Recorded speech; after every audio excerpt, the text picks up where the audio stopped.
এস্তোনিয়ার ইতিহাস। এস্তোনিয়া উত্তর পূর্ব ইউরোপের একটি রাষ্ট্র, যার সরকারি নাম এস্তোনিয়া প্রজাতন্ত্র। এ দেশটির রাজধানী তাল্লিন। এটি বাল্টিক সাগরের পূর্ব প্রান্তে অবস্থিত। বর্তমানে এস্তোনিয়ার জনসংখ্যা 13 লক্ষ।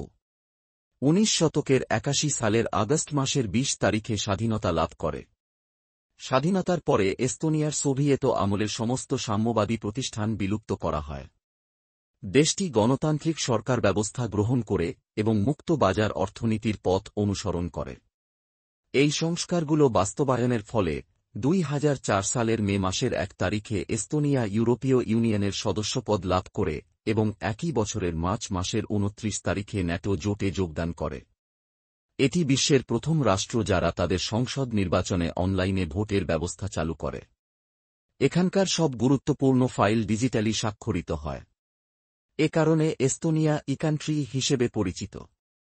এস্তোনিয়ার ইতিহাসের উল্লেখযোগ্য ঘটনাগুলোর মধ্যে রয়েছে 19 শতকের 18 সালের ফেব্রুয়ারি মাসের 24 তারিখে স্বাধীনতা ঘোষণা, 19 শতকের 40 সালে সোভিয়েত ইউনিয়নের অন্তর্ভুক্তি এবং 19 শতকের 81 সালে পুনরায় স্বাধীনতা লাভ।